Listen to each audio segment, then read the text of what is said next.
Are developers, and this is a strict research project, but written in Python, so it catch up.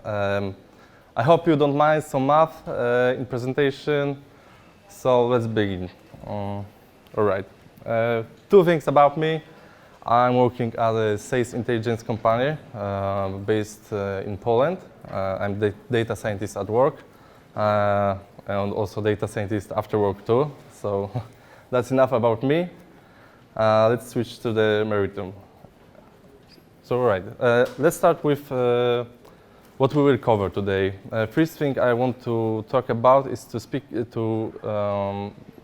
share with you something about metric learning itself and how it works to better understand the later topics. It's a broad topic, so I'll try to cover it as simple as possible, and then we will see how we can mix this metric learning with neural networks. Then I will cover some current solutions for session-based recommendation, and then finally we're going to talk about metric learning for session-based recommendations. And at the end of the presentation, I will share code with you for this research project. It's implemented in PyTorch, so I hope you will love it. All right. So, what's metric learning? Metric learning is also called distance metric learning, and this definition is pretty complex.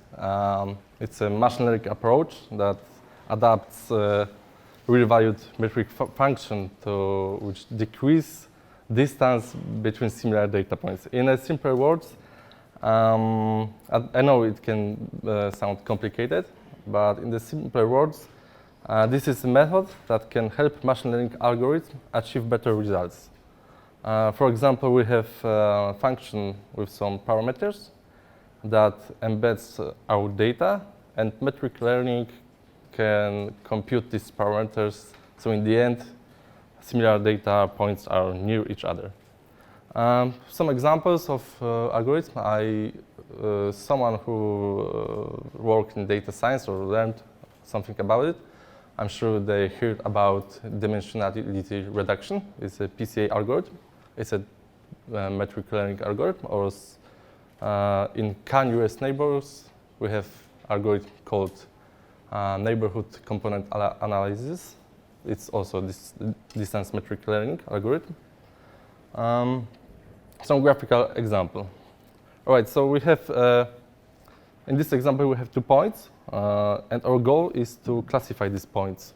In this example, we want to classify if point belongs to the cluster of green points or it's an outlier. And if we use simple Euclidean distance, the distance between from the center of cluster for red point and blue point would be the same. So we wouldn't get any information from that. But with metric learning, we have something called Mahalanobis distance. And what this do is this distance learns parameters for linear transformation. So the distance from distance called here d1 should be bigger than the distance called d2. And this Mahalanobis distance is used in, I believe, in all algorithms in scikit-learn for metric learning. And after learning these parameters, we could end up with cluster like this. And now we see that distance from the center for blue point is much more smaller. All right. Next slide. This works well on linear problems, but when we have a non-linear problem like this shown on the right side, it's really hard to separate these points. We can use kernel methods which are adding dimensions to our data. Then we have, again, a linear problem, so we can use distance metric learning on that data. In this example, if we used a kernel method on the right side, we would end up with 3D plot where with some convex, and this green plus points would be at the end, and we could separate it with a plane. But there are more complex data than just shown on the previous slide. For example, this data set, I know anyone who had contact with machine learning know this data set. It's a handwritten data set for recognizing digits. And with traditional machine learning algorithms, we could learn parameters with, for some function to identify these examples. But as we know, today we have better methods like neural networks, especially convolutional neural networks. And with these CNNs, we could classify this just good. And we don't use metric learning at all. So why we why we need it? Let's see how we can benefit from metric learning. Simple example, as simple as possible. So we have CNN network. We feed it with handwritten digit 2. On the output, we have a dense layer with 10 units. And each unit represents probability for this image belonging to each class. And classes are digits from 0 to 9. And after these probabilities are calculated, we fit this vector data to our loss function together with a true label. In this case, true label is 2. With that, we have computed loss function, and then we backpropagate our network. Therefore, we are learning how to recognize these digits. And with metric learning, we have two main approaches. One is Siamese networks, which are working different from traditional deep learning approach. And in this example, we don't compute loss from network output, from these probabilities, and true label. Instead, we fit two identical networks with data, and then we compare the embeddings. So when we fit this example, this left upper networks with 2 and 8, we should have loss that is big, like this, much more from the 0. And when we fit these networks on the right side, we should end up with a loss that is near to 0. So this loss works in this way that it computes just the distance between these two embeddings. But when we have positive pair, like this on the right side, it returns maximum from 0 and difference between some margin and our distance. So we end up with big loss for the negative pair and small loss for the positive pair. Another approach is instead of Siamese networks, we use triplet networks. And computed embeddings are fed to triplet loss function, which returns maximum from 0 and difference between positive and negative embedding. I have small formula right there. I hope it's understandable. D is a distance function, and M is some margin. And that's our loss function. And it works. It works really well on images. And another example, graphical example. So we embedded 8, 2, and 2, our label that is fed into network that we want to learn about it is an anchor. And we have two items, one negative and one positive. And with this loss and these networks, we want to embedding, in this case 2D embedding, to look like this. So positive items are embedded near the anchor and negative items are pushed away. I hope it is simple enough. I tried to not include too much math. All right. That was the metric learning, how it works, and let's switch to recommender systems. I listed only 3 of them. There are many more, like matrix factorization, but these methods have something common with our method because we compared them to these 3, and sometimes we use part of them. This QR code will proceed to the site that have a great article about recommendation system algorithms. So you can check it out later. All right, so first one is Geru for Rec. It's a great neural network that uses recurrent neural network units called Geru gates. I believe it has one of the best results in this field. Second one, neural collaborative filtering, is simple to our approach because it uses embeddings somehow. And the last one, it's not a neural network, but it's a modification of k-nearest neighbors for sessions. And even though it's not neural network, it achieves the best results from all of these approaches. I don't know, it's better, just better. All right. So more about metric learning for session-based recommendations. We proposed another method for this task that benefits from metric learning. More details about it can be found in article that we had wrote with Bartek Twardowski and Paweł Zabistowski. As I had said before, code will be available at the end of the presentation. You can test this algorithm by yourself.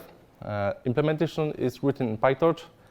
I was planning to deliver TensorFlow port, but it's a lot of proprietary code in it. So if I contact organizers later, I can send you a link to GitHub, and you can collaborate with me if you want. And this algorithm is called session metric learning. We call it like this. Right. So what is the architecture of our model? We have sessions. Sessions is just a vector of items that user viewed in its time series data. And as you can see, it's really similar to triplet network presented before with little tweaks. First tweak is that we don't have identical networks. We have session encoder and 2 item encoders. These 2 item encoders, in fact, are the same network. They are not different networks. They have the same reference in code. So this is just the same network. Session encoder is a little different.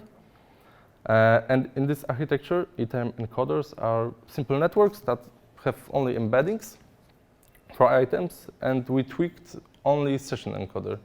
We put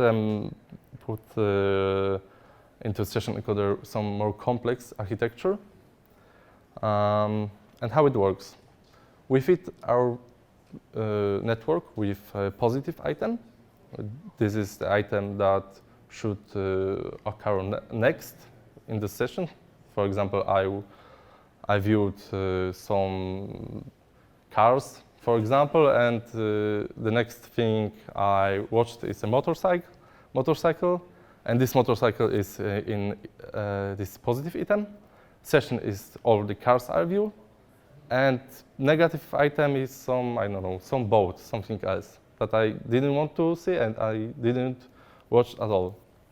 From these 3 things, we get embeddings that have the same dimensions, and then we have our loss function, which can be triplet loss, or this, yes, it was triplet loss, or or this outer loss I mentioned before. It has a long name. I have it later. All right. We also have architecture with session encoders before item encoders, and this session encoder networks also was the same networks that is not a deep copy. They all have the same reference, and this approach works better because item encoders can gain much more information from this loss function, and they really do well. All right, so let's how we recommend items from this, because we have only embeddings at the results at the end. So for predictions, we need to encode all of our items in dataset. Then we encode our session, and then we just compute metrics between each item and our session. And top k nearest items are presented as recommendation. This is a simple approach. All right, this is the math I was talking about in the first place. I didn't want to include that, but I had to. As you can see, I love this. So this triplet loss is for session recommendations is exactly the same like in this graphical example before, just with this tweak that these phi or omega functions are encoding our session item or positive item or negative item. And this neighborhood component analysis with smoothing, it's a different approach. The triplet loss, it achieved good results too, but our main goal was to go with triplet loss. All right, so how our encoder network, session encoder works. We had three approaches, so we choose to try pooling networks, CNN-based and recurrent neural networks. In this example down there, I put an example RNN-based session encoder. So we have embedding at the input. Then we have RNN unit. In this case, we could use long short-term memory units or GRU. Then we have some dropout and dense layer that outputs our embeddings. All right. As you can see, there are many parameters and tweaks you can make with this approach, from common item embeddings by encoder network architecture, and finally you can tweak inside of these encoders, for example, by testing LSTM. Another thing about our model is sampling, because we have to sample positive and negative items, and this is not so straightforward. Session is split randomly, so the right side of the session are used as positive items, and negative items are chosen from the batches that these items that didn't occur in the session. But sometimes the sessions are really not so long. We have, for example, 3 viewed products, and we want, I don't know, 10 to get some information. So before training, we trained our items, embeddings, using simple k-nearest neighbors. So we can sample these positive items for sessions from similar items. We can use some CNNs for this, or text CNNs, basing on description of the product, category, something like that. It's the hardest thing, one of the hardest things on this model, because it can generate very good results, good sampling, but it's heavy on computing, and number of items recommended could decrease with this approach. All right, so next one, I attached some results. At the top, we have results from our models for the RecSys challenge dataset. It's a conference for recommendation systems. And we compared it to the vector multiplication session can-nearest neighbors and GRU for rec. These two are the best of the best in this dataset. And as you can see, our model achieved better results on this dataset. And at the bottom, we have a proprietary dataset from our company. And these results were far better than the previous one, mostly because of different data distribution in these datasets. And as you can see in our data set, the best loss function was the triplet loss, and what we want to achieve. And in the RecSys challenge, the best loss is it was a neighborhood component analysis. So it could be better, but as you can see, this model achieved far better results than existing solutions. All right. Next. I skipped a little too early, but some conclusions and future research. So, positive-negative sampling, as I said before, could be improved. This kind method works well, but have some drawbacks. There is a lot of research potential in this. It's a biggest weakness of our model. It's compute intense, as I said before, and with better results, we got worse item coverage. Another advantage of our model is modular design. So we can test different networks as encoders, different overall architecture. And it's a time-consuming. You need to spend a lot of time for this, but it's really worth it. It's a novel approach, so I hope in few months or years it will be more. It will achieve better results, and these network architectures will be suited better. And it's really tricky to implement it in current deep learning libraries. So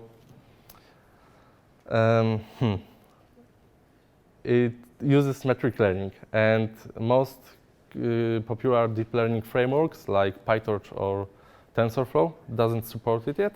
PyTorch have some beta versions, but it's not something that is production ready.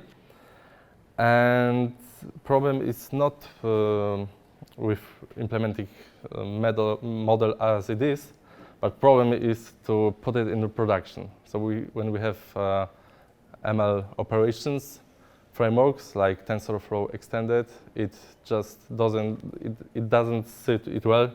You need to write a lot of common custom code for this, and anyone who had experience with TensorFlow extended know that custom code for Google solutions could be really painful. So it's really tricky to implement this. And next slide is a code. You can scan it right now. It's a link for site Papers with Code.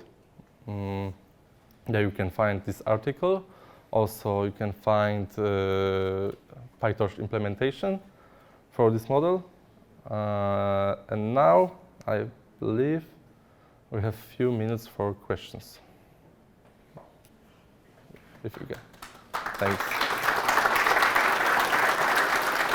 Thanks. Yes? So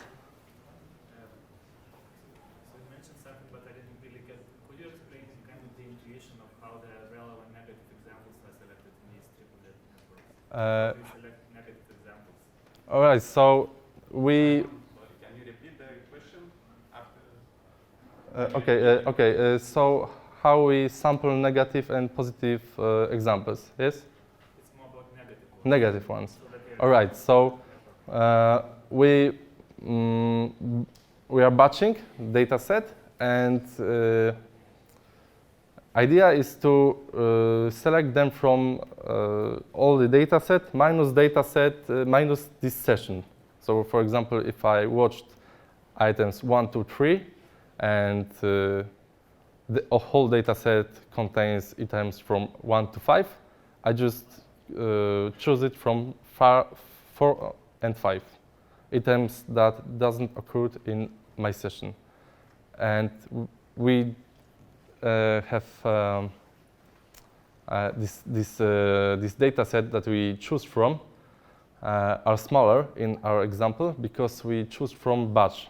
So when I batch 20 sessions, I choose negative items only from these 20 sessions. For example, I have session 1, and some items are there, and negative items are chosen from the set that is these 20 sessions minus this one session. I don't know if I get it right. I mean, technically, yeah, but I was thinking about the intuition. So negative examples are relevant for the network that they're kind of similar, but not exact, like they are still negative. I don't know if you're browsing for cars and the negative examples are butterflies. When we have small sessions, we could benefit from previously trained k-nearest neighbors, so we can select items that are far away from our items, that are not similar, just not similar.